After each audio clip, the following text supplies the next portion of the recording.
from there to here. It's one of Diana Mather's catchy titles, but picked it up very, very well.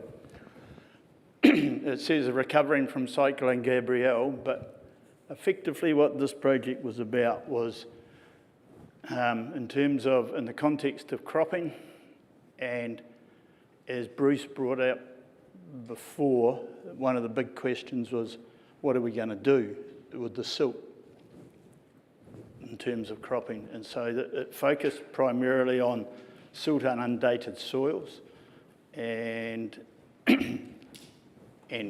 what was, what did the recovery look like from that? There's been quite a bit of, in terms of Dirk's talk as well, where it talks about the impact. This one doesn't really look at the impact in particular.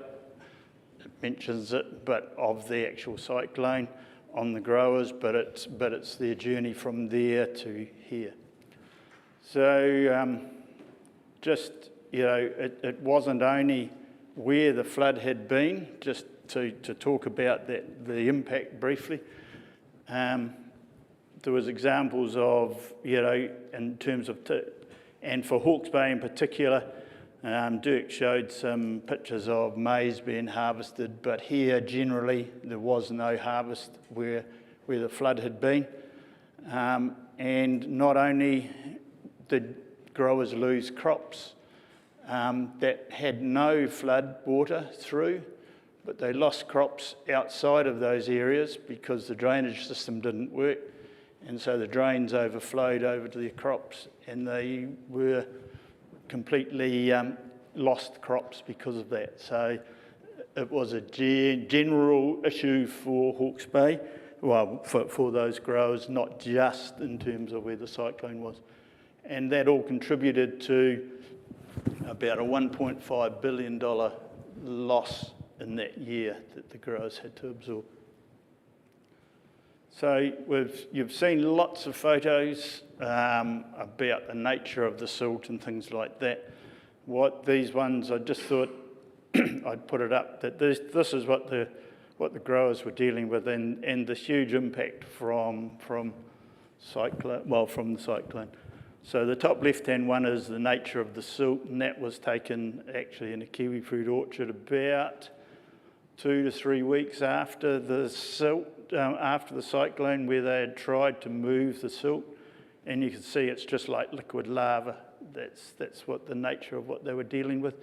That was about 30 to 50 centimetres deep, around 30 centimetres deep.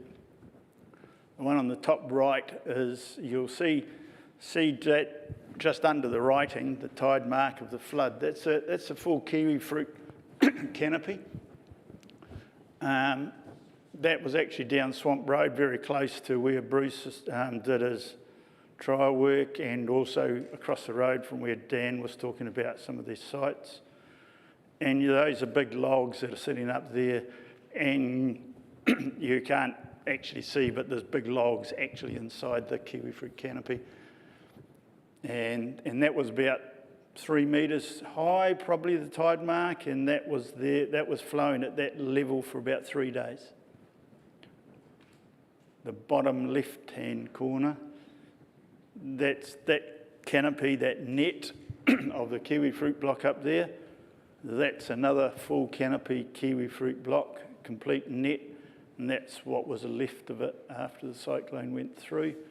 There was a full canopy crop ready to be harvested, and you just couldn't find any, apart from a few trunks of kiwi fruit vines. There was nothing left in there. The right-hand side one at the bottom, that was further up the road. These all taken on those two were taken on Omaranui Road. So the two Taikuri had come through here. That, prior to the cyclone, was a full canopy, knee-high plus squash crop. After the flood, there was no sign of it left at all. So I guess it just puts in perspective the power of nature and power of what we're dealing with. Right, so the study, I'll start with the acknowledgements. The study acknowledges the courage, tenacity and resilience of all the cropping farmers in Hawke's Bay. I'll just define what I mean by cropping. Traditionally, or often, you know, cropping is broken into different areas. You have arable, you have vegetables, you have process, but here in Hawke's Bay, that's really all combined into one state. There is most of the growers here, apart from the market garden growers, have a foot in all of those camps as part of their rotation, and in most instances they are also fruit growers as well. So I've tended to use the word cropping, which covers all of the, let's say, annual crops that are grown here.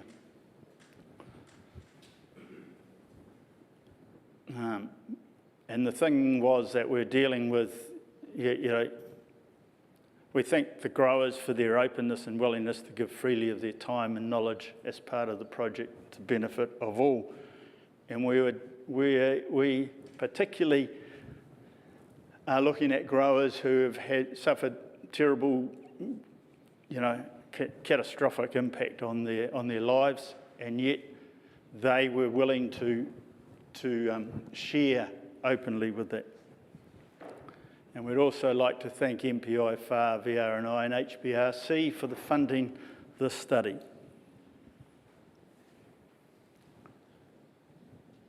Okay, before we go there, when we pick up this story, the initial project that Dirk and Diana had envisaged and as far was that we would be working with growers to help them advise and, you know, work with them to recover in terms of from the post-cyclone. We picked up this project at about September.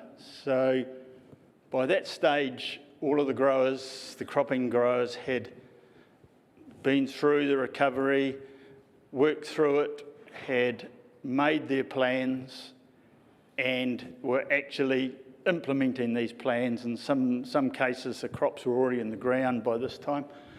And so what we were looking to do, we quickly pivoted the project to actually work alongside those growers in terms of what they were doing, rather than, you know, advice. They had actually already worked out those plans.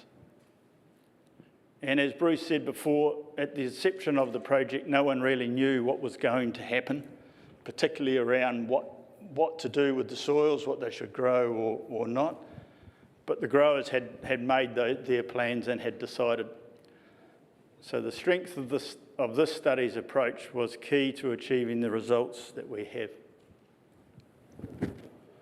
So as I said before, we were working with growers who had been under immense emotional stress. Some had lost not only their crops, but they'd lost their homes and businesses to the flood as well as their crops. We were dealing with people's livelihoods. It's an important point that it often gets overlooked. And we needed to understand and be confident of what worked and what didn't to provide the direction for growers' actions going forward. And we didn't have the luxury of years to do that. We needed to be able to be confident within a short space of time. So our approach was observational by design, and I go back to my first boss who taught me this, Bill, if he's looking down on us, in terms of this often, well, in some quarters of science is considered not real science, and I can think of the colourful terms that Bill would have used to describe that, that attitude. But when faced with this level of unknown, the key is variety, covering as many situations as possible, replication in space. The metric we were comparing was the differing approaches that the growers took. The treatment had already been applied by the cyclone, as Bruce talked about, And we were not judgmental. There was no right or wrong approach. We were working beside the growers, documenting what they had done and the approaches that they took and what happened from there. So we captured wide details of each separate situation and the comprehensive case studies done for each site to avoid missing what might prove in hindsight to be important information. So basically what we're talking about here, and I've taken 2 years and put it into 17 slides, but behind all this data, there are comprehensive case studies of each of the sites that we looked at, which details what the growers had done. There's plenty of pictures in terms of how they'd done, what had happened during that first year of those crops, and then and followed right through with the conclusions from there. The high number of sites studied minimised missing key points, and repeatability of results across multi-sites and crops would provide confidence from a single year study. It also allowed us to capture the broadest human aspects important to recovery and resilience. And this was also part of, I guess, where we were working to. It's not just what happened to the crops, but also what was important in terms of the people involved. So we ended up with a lot of sites. And every time I'd add one, because it was something that we needed to look at, I can still remember Diana's comments. But so we had 34 in total in year one. The sites were from a range of geographical locations, what we call 5 clusters. As Dan has alluded to in this, what was key, what we were looking here was to trying to cover different aspects from a broad range. So we were Central Hawke's Bay, so we covered the different river catchments in terms of maybe trying to pick up, was there a difference between the different silts and the different areas. So we ranged from Central Hawke's Bay through to, we had 3 sites here in Hawke's Bay, or in Hastings, Napier area, so picking up the difference between the Narraroa and the Tutaikuri, and we also had sites up in Wairoa. So we also wanted to have a range of silt deposit thicknesses, and including the extremes. So basically, like some of the ones in Central Hawke's Bay that Dan had, we were covering areas that maybe the silt thickness wasn't that great, 2 to 5 centimetres in most places, maybe a little bit more in some places, in some of the sites down there. Well, they were, but it had been underwater for 7 weeks. So it brought into that a completely different aspect of what we're dealing with. So we also wanted to bring in a range of grower approaches and also silt removal, so that we had a broad range of how growers had approached it. A range of silt types. Basically, broadly speaking, as you've heard, there was 2 main silt types, and it depended on the flow rate. You had the sands, and you had the ones that were dominated by a silty clay. And well, I better speed up then. So double cropping was also covered, and a wide range of crop types were used.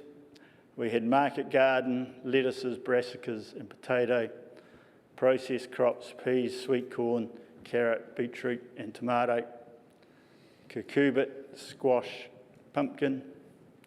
We covered arable, maize, grain, barley, winter wheat, popcorn. And also seed, so rocket seed, coriander seed and buckwheat. So year one of the study gave us very positive results across the whole range of crop types.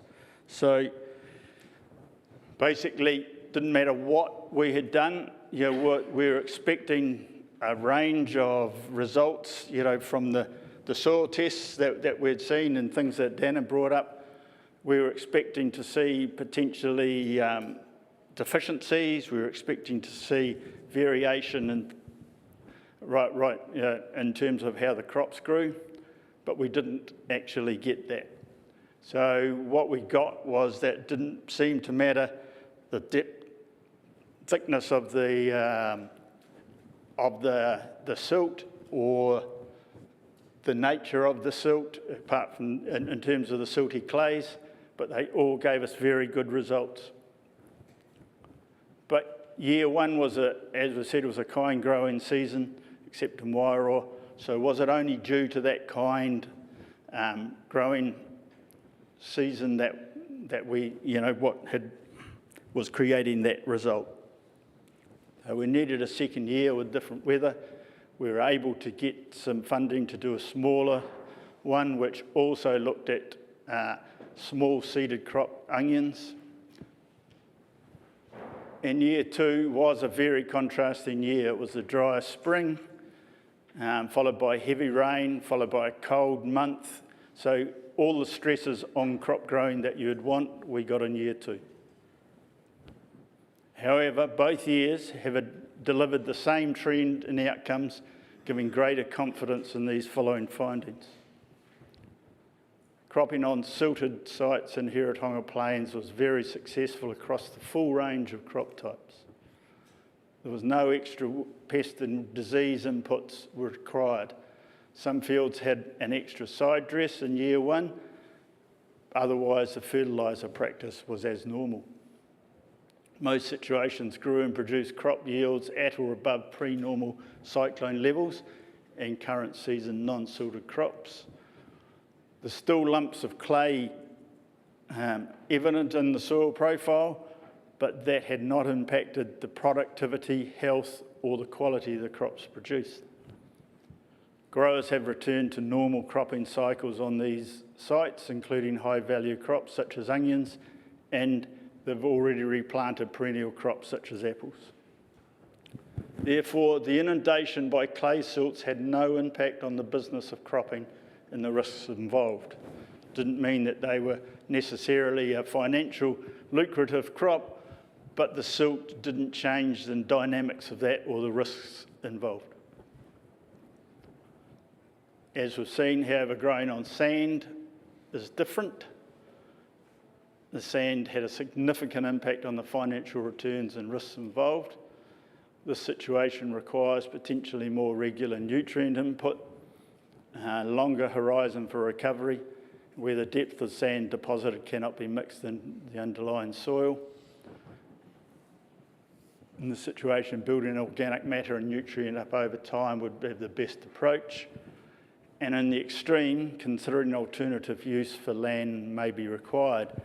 I guess the positive side is that we didn't have too many sites where the sand were, and that is probably for a reason. Because of this, not much cropping is done on sand. The situation in Wairoa is different, as we'd heard. The level of silt deposited was much greater. Year one continued to be very wet, severely limiting the growers' ability to work with the silt. The maize crops that were able to be established were heavily impacted by the wet and northern leaf blight incident, but this was not a silt-induced factor. And by year two, Wairoa maize crops have returned to normal above average. But in the very deep silt sites up there, some of the growers are more cautious and have decided to wait for another year before planning to go back into a maize grain situation. When everyone is safe and secure, have a cup of tea. This has been echoed around before, which is that patience has paid off. Immediately post-cyclone, there was a sense promulgated to rush into action. The study finding did not support this course for cropping situations.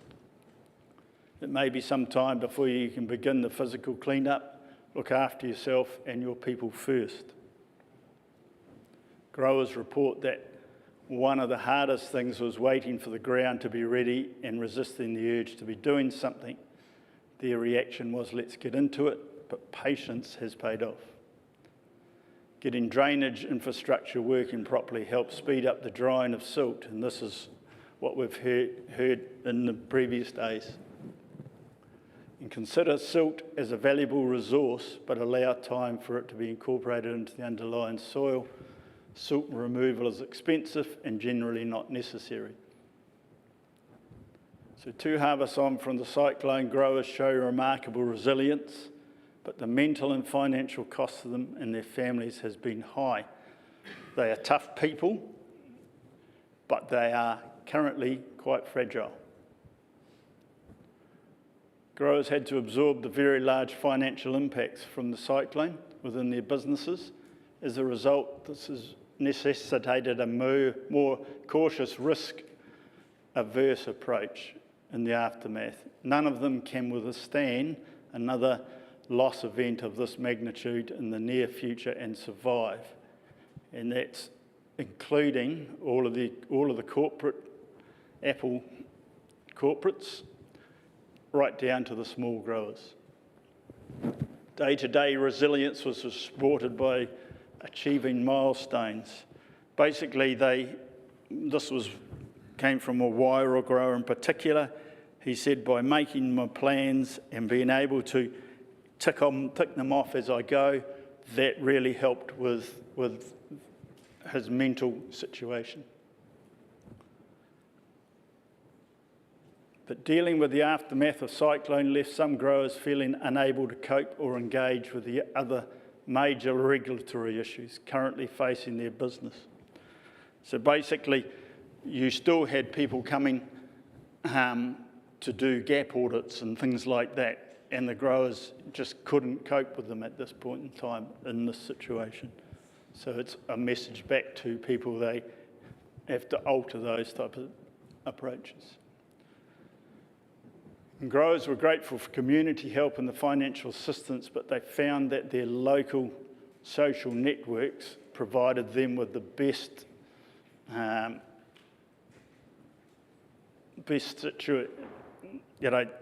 they were very important in the recovery.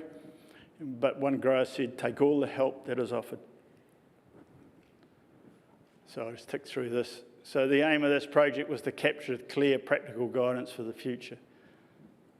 So it's delivered the full reports. It's got the individual 34 case studies from year 1, and also the case studies from year 2, for where you can go to get more detail in terms of actually what happened. But down here, we also created a decision support guide, which is what you see in terms of here. The whole idea about that was to create something, as Dan said, and that they had in an immediate situation that helped them work through not only just when you look at it, it's divided into 3 categories.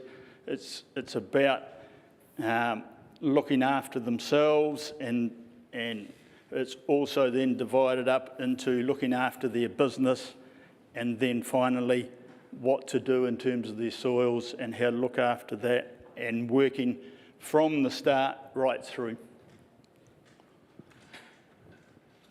The growers have also expressed their wishes that the information is housed on a sector group and regional council websites where they can get access to it. They didn't particularly see any merit in having a hard copy or anything of these, but something where they could work, and that's where they go to first to find their information.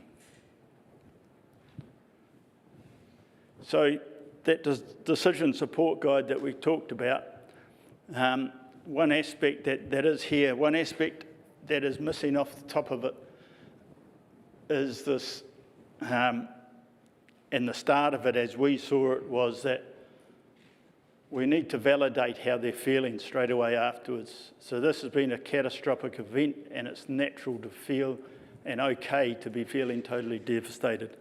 And then we wanted to give them the hope, which was this message comes from growers who have stood in their shoes, and that is, you will find a way to get through. Your soils are changed, but their recovery may be quicker than you fear or are told by others. So again, this brings back the point that Dan was talking about, that positivity. And this is what, you know, as I said, leads into this guide that then they have. So in summary, from a cropping perspective, it's natural and okay at times to feel totally devastated and at a loss. Soils and crops recovered faster than anticipated. Immediately following crop yields matched or exceeded pre-event levels. Silt removal was really beneficial.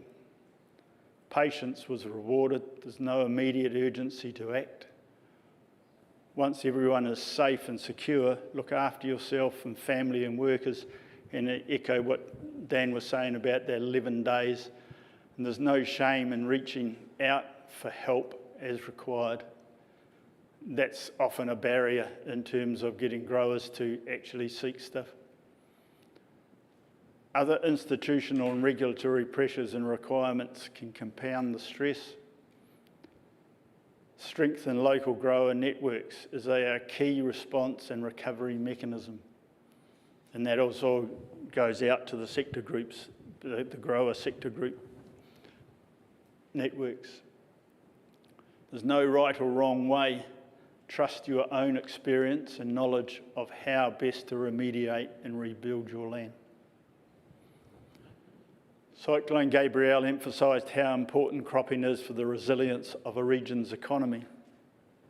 The ability for annual crops to be quickly re-established on silt and undated soils demonstrates the critical value of cropping in the recovery process. We heard that yesterday in terms of the perennial guys.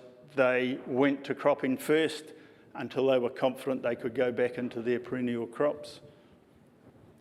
So it's important that regional plans recognise the role of cropping in the regional economies and foster and support their resilience and sustainability. If they continue on the way that is often happening, we're going to lose cropping in certain areas, and when comes time for this type of stuff, there won't be that ability to utilise cropping in the recovery. And the below picture sequence from the same site tells the story. So on that left-hand side, and that was September 2023, so quite 6 months after the cyclone, but that had started out at about 50 centimetres of silt, and those blocks were consolidated 30 centimetre deep silt that looked like a moonscape. 4 months later, in the centre picture, that's a sweet corn crop. It was very uniform, a normal sweet corn crop, just like a billiard table. No deficiencies seen, no uneven growth, and similar inputs, only about 2 or 3 extra cultivation passes, mainly with rippers. And the discs, no fertiliser, there was change, no spray, pest and disease control change. And then in January 2025, a very successful normal onion crop.